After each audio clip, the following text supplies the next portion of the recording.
Olá, boa tarde. Você acompanha agora notícias do Brasil e do mundo desta terça-feira. O projeto do novo marco fiscal entra em uma semana decisiva. Os líderes dos partidos se reúnem nesta terça-feira para decidir se o texto será votado hoje ou amanhã na Câmara dos Deputados. São necessários 257 votos para aprovar o projeto de lei. O governo conta com 140 votos declarados. O levantamento foi feito pelo jornal O Estado de São Paulo. Por ser um projeto de lei complementar, o novo marco fiscal precisa de maioria absoluta para ser aprovado, ou seja, 257 votos. Dos 455 deputados consultados, 58 não foram encontrados. 101 se mostraram totalmente favoráveis à proposta e 39 declararam ser a favor, com ressalvas ao texto, num total de 140. Por outro lado, 40 são contrários. A maioria, porém, 275 deputados, não quis responder. A maior parte dos deputados contrários é das bancadas do PL e do PSOL. Já entre os favoráveis está em peso a bancada do PT, além de deputados dos partidos que fazem parte da base do governo, como o MDB, o PSD e o PCdoB. Uma reunião de líderes partidários definirá se o texto será votado hoje ou amanhã e também a versão final do projeto. O arcabouço fiscal deve passar por alguns ajustes de redação. A preocupação de um grupo de parlamentares é evitar que o texto final dê margem para a interpretação de que o governo poderá gastar mais nos próximos anos.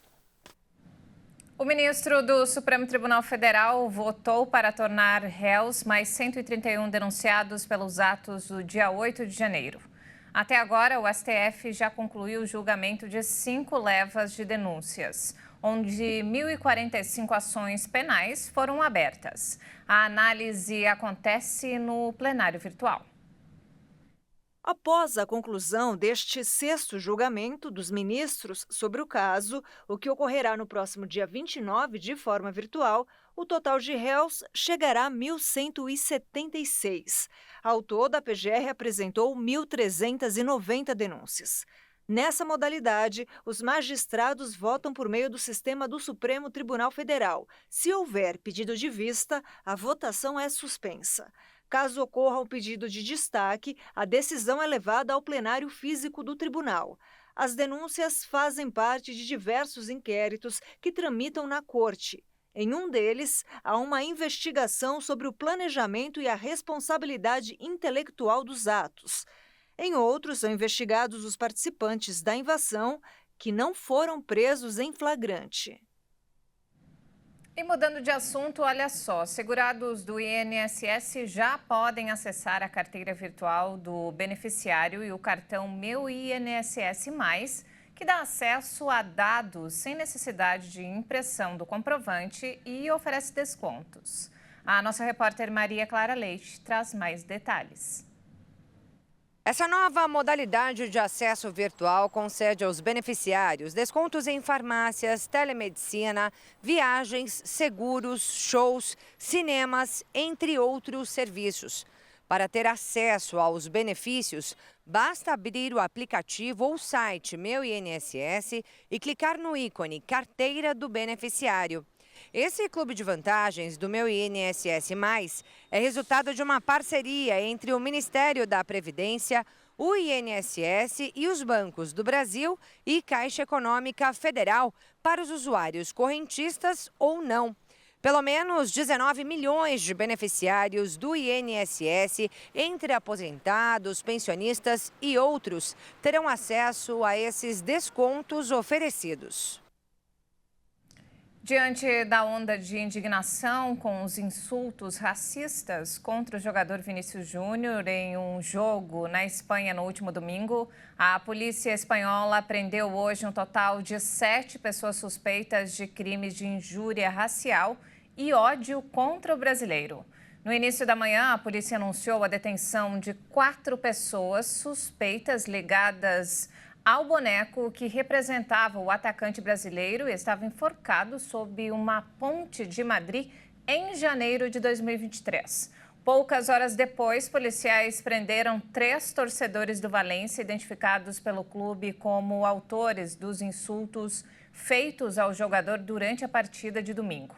Todos os detidos são espanhóis e têm entre 19 e 24 anos e fazem parte de uma torcida organizada rival do Real Madrid. Um dos jovens tem passagem por crime de lesão corporal.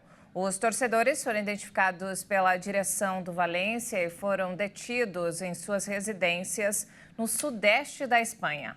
Vinícius Júnior já sofreu pelo menos 10 ataques racistas no país. Os governos do Brasil e da Espanha emitiram um comunicado conjunto condenando o episódio de racismo e declarando solidariedade ao atacante.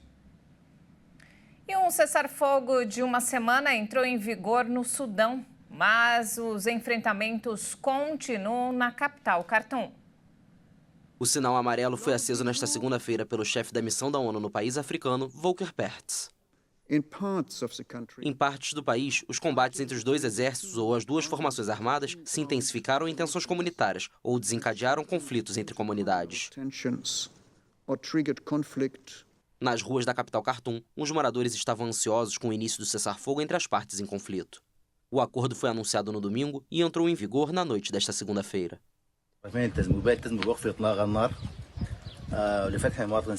O cessar-fogo para permitir que os civis se movimentem e recebam ajuda até os hospitais.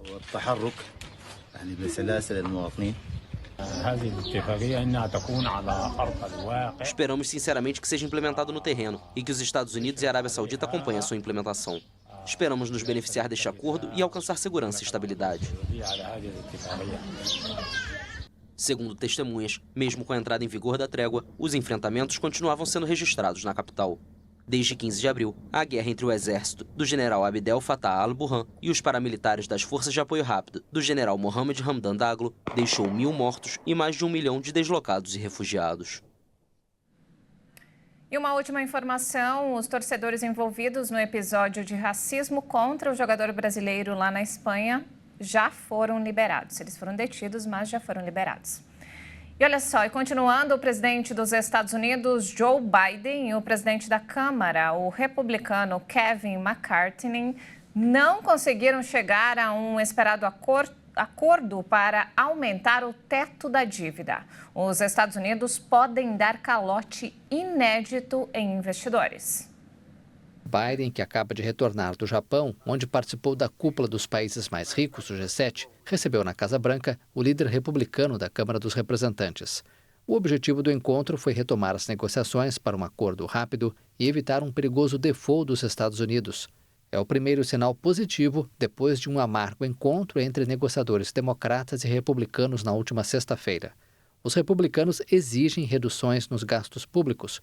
O governo Biden se nega e propõe cortar alguns gastos e aumentar impostos aos mais ricos e às empresas que hoje se beneficiam de restituições fiscais. Os republicanos rejeitam veementemente qualquer aumento de impostos.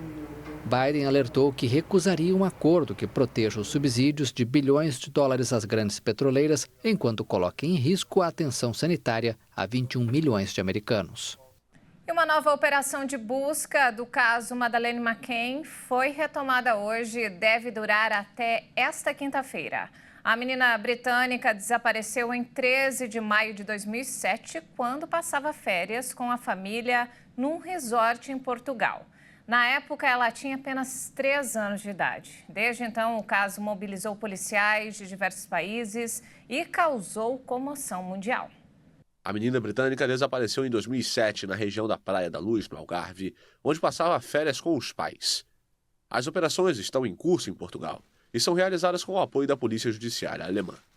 A Justiça da Alemanha não revelou mais detalhes sobre a natureza das buscas neste caso, um dos maiores enigmas criminais dos últimos anos.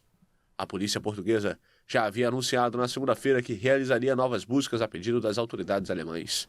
Segundo imagens da televisão portuguesa, uma área foi isolada junto a uma barragem situada a 50 quilômetros do local, onde Maddie desapareceu em 3 de maio de 2007.